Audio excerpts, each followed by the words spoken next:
Bienvenue dans cette nouvelle édition de l'Africa Tonight. Au sommaire de l'actualité, l'affaire Aliou Sall cristallise le débat politique. Au Sénégal, le ministère de la Justice a saisi le procureur qui annonce l'ouverture d'une enquête sur l'attribution controversée des marchés pétroliers.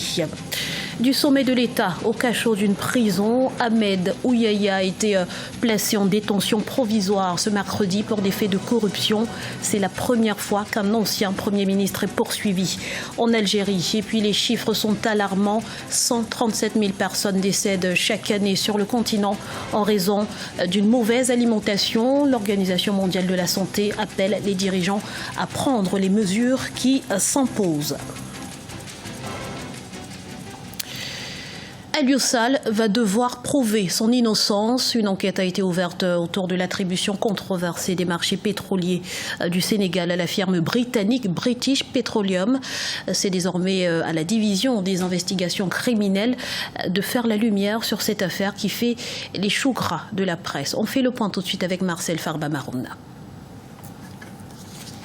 Une enquête autour de l'attribution controversée des marchés pétroliers du Sénégal à la firme britannique British Petroleum est lancée depuis ce mercredi. Saisi par le ministère de la Justice à ce propos, le procureur général de la Cour d'appel, Serigne Bassirou Gueye, l'a finalement annoncé au cours d'une conférence de presse tenue dans une salle du palais de justice. Et ce sera désormais à la division des investigations criminelles, branche de la direction de la police judiciaire, de faire la lumière sur cette affaire. Le chef de la division des investigations criminelles a été instruit par nos soins de n'épargner personne, de ne négliger aucune information, de ne sous-estimer aucun témoignage. En ce qui concerne la divulgation du rapport de l'inspection générale d'État qui a fuité sur les réseaux sociaux, c'est la section de recherche de la gendarmerie nationale qui a été saisie. Daté d'octobre 2012, le dit rapport pointe les dysfonctionnements dans l'attribution de contrats pétroliers à l'homme d'affaires Franck Timis. Ce rapport est censé être confidentiel, le chef de l'État étant le seul habilité à saisir la justice. Mais le président Macky Sall a récemment affirmé ne l'avoir jamais reçu.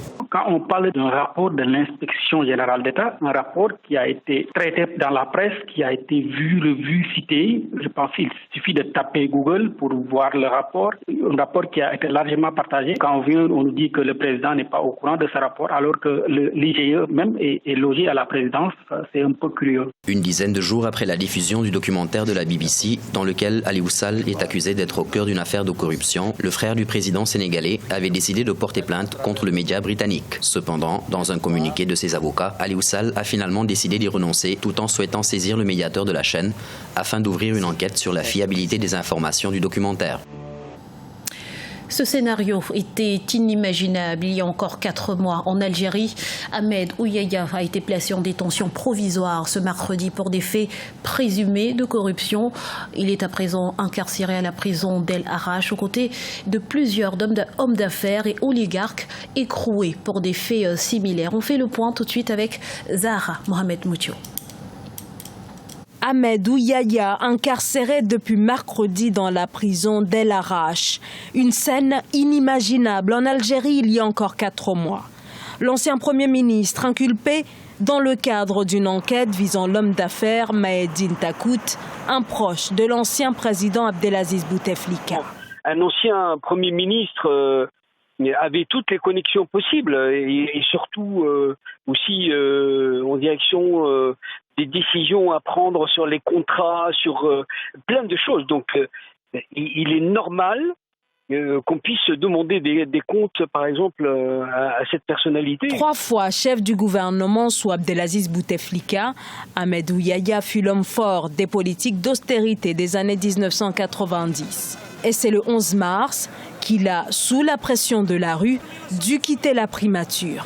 Quelques jours après sa démission, il a commencé à être entendu par la justice dans l'instruction du dossier dans lequel est cité Ali Haddad, l'ancien président du patronat algérien.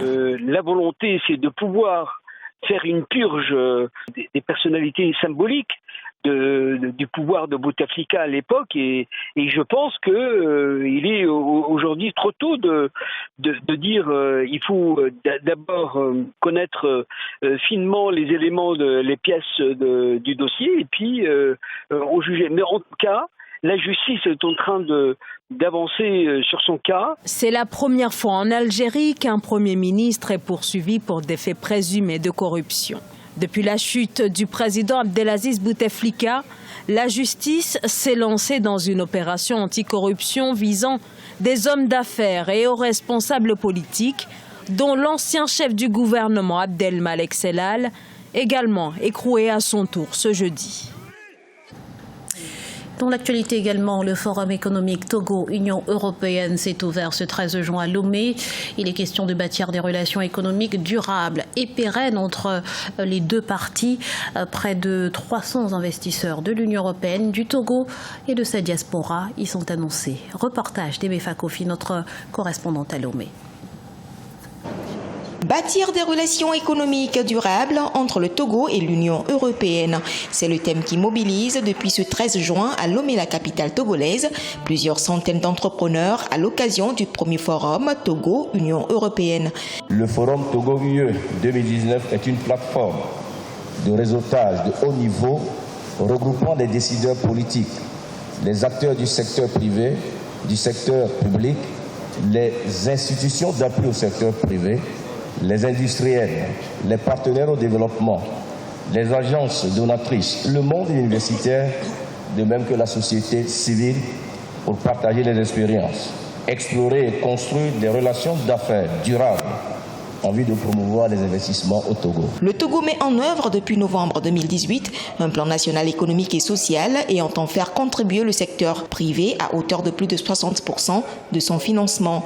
Outre l'amélioration du climat des affaires, une croissance soutenue, un code d'investissement des plus attractifs du continent, le Togo poursuit de substantielles réformes en vue d'attirer davantage d'investisseurs étrangers. Par la création massive d'emplois décents, nous associerons la jeunesse à l'œuvre de développement en lui accordant la place qui est la sienne au regard de son importance, de son dynamisme et de ses attentes. 3 actes majeurs ont marqué la cérémonie inaugurale du premier forum Togo-Union européenne. Il s'agit de l'adhésion du Togo au centre de développement de l'OCDE, le lancement de la Chambre européenne au Togo et la signature du mémorandum d'accord entre la Chambre de commerce et d'industrie du Togo et la Chambre de commerce et d'industrie de l'Union européenne. C'est une victoire diplomatique supplémentaire pour le Maroc. Le Royaume a été élu à l'unanimité coordonnateur du groupe de mise en œuvre et d'évaluation de l'initiative globale de lutte contre le terrorisme nucléaire. C'est la première fois qu'un pays arabe et africain assume une telle responsabilité. Plus de précision avec Aïssatou Diamanka-Vesland.